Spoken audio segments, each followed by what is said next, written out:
The news didn't come with much fanfare. No presidential address. No fireworks. No triumphant announcement in a press room.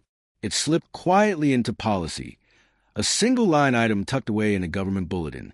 Effective July 2025, all international visitors to the United States will be required to pay a $250 visa application fee. It sounded harmless enough on paper, a small administrative cost. Barely worth noticing if you were booking a $3,000 vacation, right? If you're still watching, you know the truth matters, so join us, subscribe, and keep it alive. But here's what no one in Washington seemed to grasp. Travel decisions aren't just made with wallets. They're made with hearts. And the moment that fee was announced, something shifted in the global traveler's perception of America. It wasn't just more expensive. It was less inviting. And that's how an entire season of U.S. tourism began to unravel. Tucson, the first signs of collapse. In Tucson, Arizona, the warning signs arrived early. This desert city has always had a quiet, but steady flow of international visitors. Canadians escaping harsh winters. Europeans chasing the mystique of the Southwest. Students on cultural exchanges. By August, the numbers told a story. A 32% drop in foreign tourists compared to the previous summer. For locals, it wasn't just fewer foreign accents in the coffee shops. It was shuttered storefronts, empty patios, and help-wanted signs that never came down.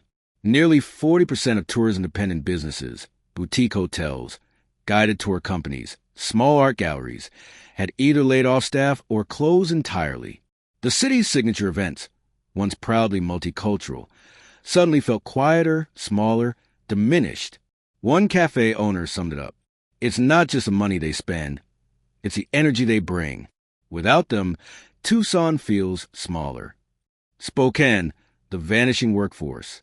Over 1,500 miles away in Spokane, Washington, the problem took a different shape. Here, the tourism industry's backbone isn't just visitors. It's seasonal workers. International students on J-1 visas, summer staffers from Europe and Asia, and short-term hires from Latin America keep hotels, resorts, and festivals running. But with the $250 visa fee now tacked onto the application process, the flow slowed to a trickle. Local event organizers had to cancel multiple summer gatherings, citing lack of staff. Restaurants cut hours. Hotels, desperate to fill positions, offered bonuses that still went unclaimed. By September, Spokane's tourism board admitted the city had lost nearly a quarter of its summer event revenue. The real sting? These losses weren't from fewer visitors. They were from fewer workers to serve the ones who still came. New Orleans, the festival silence. New Orleans has always been a city of welcome. Its heartbeat tied to music, food, and the steady stream of travelers who keep both alive. But in 2025, the French Quarter Festival, normally a vibrant showcase of jazz and culture, reported a 42% drop in revenue. That's not a dip, that's a gut punch. International tour groups from France, Brazil, and the UK, longtime fixtures at these events, had been canceling for months. Tour operators pointed to visa fee as a tipping point, the extra cost that pushed budget-conscious travelers toward other destinations. The ripple effect was brutal. Hotels sat half-empty. Street performers played to sparse crowds. Restaurants once booked out weeks in advance quietly cut staff and shortened menus. The city's cultural economy, that delicate balance of tradition and tourism, felt the strain in every quarter. Kansas City, a World Cup without the world. Kansas City had been preparing for years to host part of the 2026 FIFA World Cup. Billboards, stadium renovations, infrastructure upgrades. Billions invested in anticipation of a global audience. But when the visa fee policy hit, tour operators from Europe, South America, and Asia began canceling packages. The math was simple. A group of 50 fans now had to pay an extra $12,500 in visa fees before even booking flights or hotels. Many opted instead for other host cities outside the U.S., where they could stretch their budget further. By October 2025, Kansas City officials were already downgrading their revenue forecasts from the expected $320 million to a sobering $100 million less. The phrase being whispered in local business circles? A World Cup without the world. Orlando, theme parks in trouble. In Orlando, home to the most famous theme parks in the world, the problem came with a twist. It wasn't just fewer international guests. It was fewer international workers. For decades, parks relied on cultural exchange programs to bring in young workers from around the globe. These employees filled roles in attractions, restaurants, and resort hotels, adding authenticity to the world experience. But the $250 visa fee made those seasonal jobs far less appealing. Many students chose destinations in Europe or Asia instead.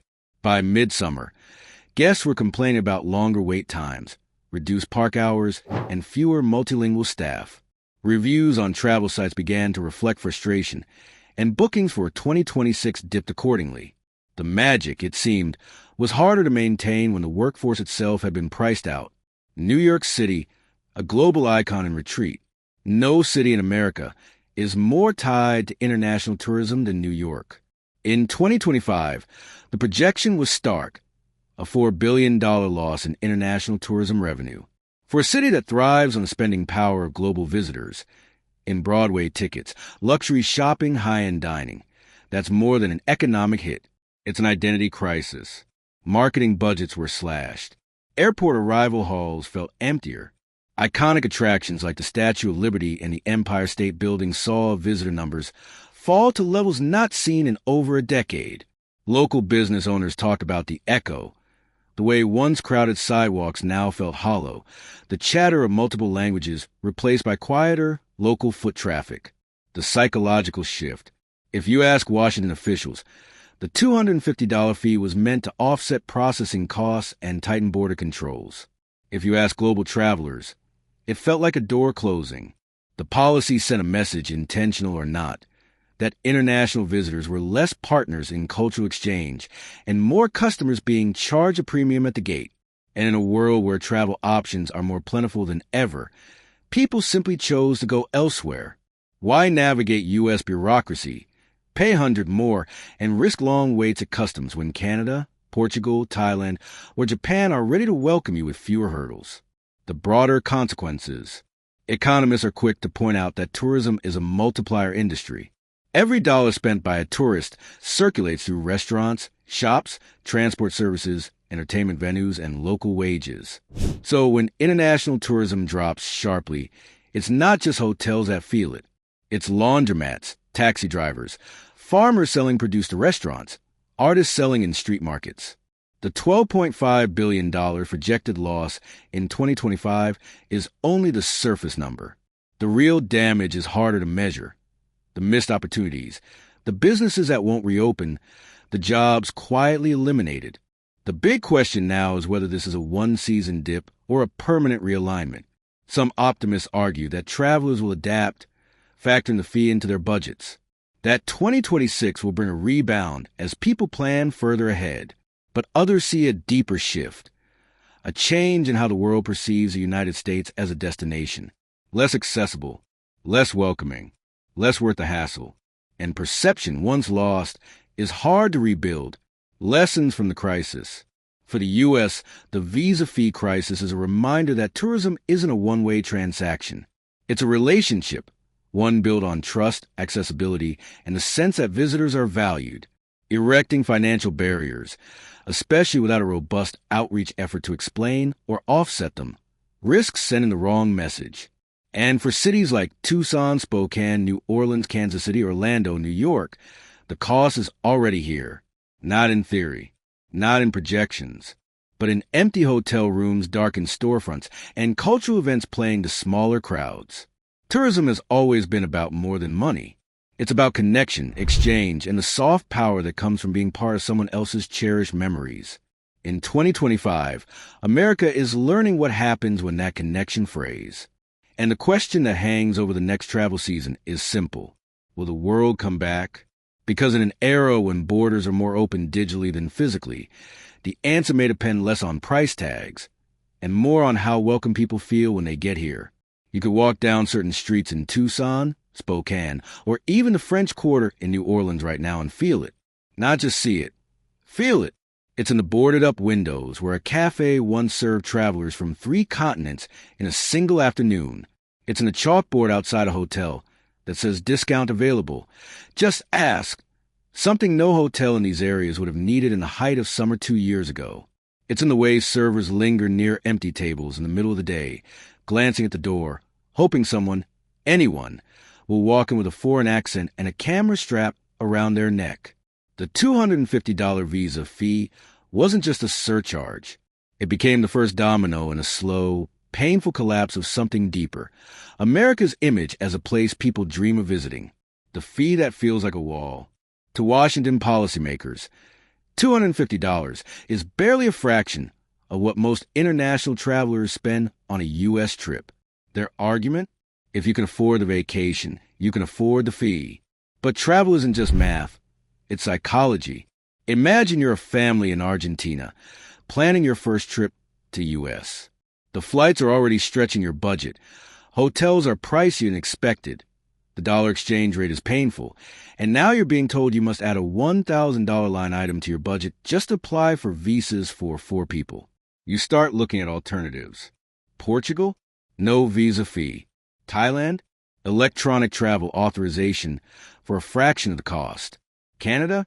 Quick online approval and a welcoming tone in their tourism ads. Suddenly, the U.S. can wait becomes a decision you make, and that decision is being made thousands of times a week around the globe. The invisible spiral. The problem is that tourism economies are like spider webs. You cut one strand, fewer international tourists, and others start to sag and snap. Hotels first, then the restaurants that depended on their guests, then the supply chains that fed those restaurants, then the events that relied on sponsorship from those businesses. In Orlando, the drop in J-1 visa workers didn't just affect the theme parks. It hit the laundromats that cleaned uniforms, the food suppliers that stocked cafeterias, the bus companies that ferried workers between housing and the parks. In New Orleans, a single canceled international tour group didn't just mean an empty block of hotel rooms. It meant fewer tickets sold for riverboat cruises, fewer trinkets sold in the French market, fewer Uber rides, fewer tips for musicians. The spiral is quiet but relentless. The cultural consequences. Here's the thing that rarely makes the economic reports. International tourism isn't just about dollars. When Japanese travelers stop coming to Hawaii in large numbers, the cultural exchange that's been built over decades starts to fade. When French and Brazilian visitors skip New Orleans, the city's identity as a crossroads of cultures weakens. When fewer Germans and Brits come to New York, the global conversation about Broadway, jazz clubs, and iconic landmarks loses voices.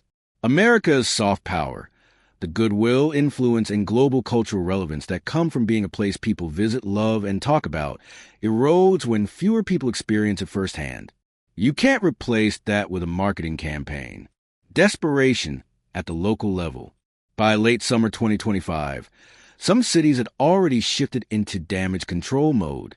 In Tucson, a coalition of local businesses pooled funds for an ad campaign targeted at Canadians and Europeans, offering free nights at hotels if visitors booked 3 or more. In Spokane, event organizers offered no visa fee credits to help foreign performers cover the cost, essentially eating the loss to save their festivals. In Kansas City, private sponsors began exploring ways to subsidize visa fees for World Cup visitors.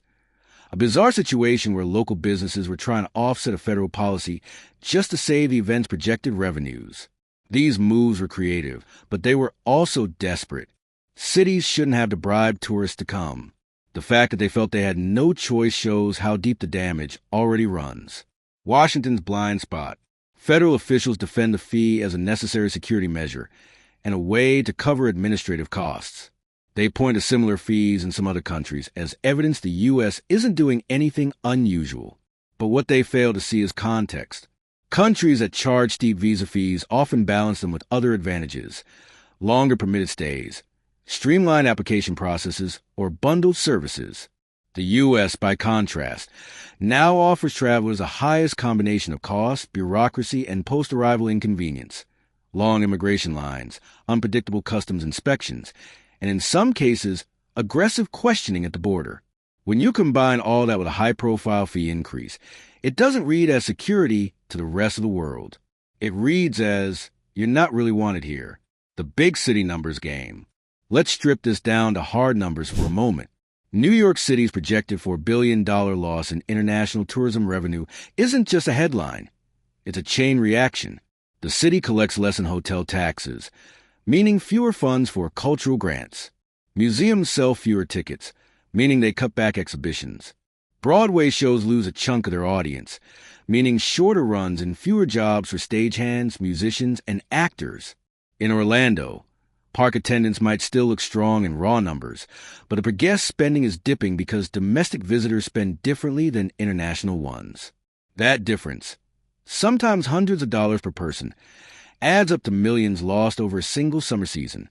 In Kansas City, a $220 million shortfall on a global event like the World Cup could mean city debt that lingers long after the last whistle blows. The danger isn't just the 2025 losses. It's the precedent. If travelers adapt by skipping the U.S. for 2 or 3 years, patterns form. People who would have made America a regular stop instead discover Portugal's beaches, Japan's hospitality, or Canada's cities. They build new traditions. You can win back a missed booking. You can't easily win back a change habit. The emotional factor. This is where economics alone can't explain the problem. Travelers don't just choose destinations based on price and weather. They choose based on how those destinations make them feel. And right now, America feels complicated, expensive, politically divided, unpredictable at the border, less like a vacation, and more like a gamble. The $250 fee didn't create those feelings, but it crystallized them. It became a symbol. The price tag on the perception that America's welcome mat is rolled halfway up. The risk of complacency. Some in Washington might shrug this off as a temporary dip. After all, the U.S. is still one of the most visited countries in the world. But that's the kind of complacency that ignores the slow burn. Empires don't lose influence overnight. They lose it one policy, one misconnection, one slighted visitor at a time. And while the U.S. debates whether $250 is too much to ask, rival destinations are out there doing the opposite. Reducing barriers, adding perks, investing in the exact kind of cultural exchange America is now quietly discouraging. Could it be reversed? Yes, but not without a shift in both policy and perception. Reducing or eliminating the fee for certain countries. Offering bundle visas that cover multiple North American destinations. Streamlining application processes to offset the cost. Most importantly, a national tourism strategy that recognizes visitors as more than just revenue streams. They are ambassadors, storytellers, and living proof of America's relevance in the world. Until that happens, cities like Tucson, Spokane, New Orleans, Orlando, Kansas City, and New York will keep patching the holes themselves, hoping the tide turns before the next summer season. In the end, the $250 visa fee isn't just a line in a government ledger.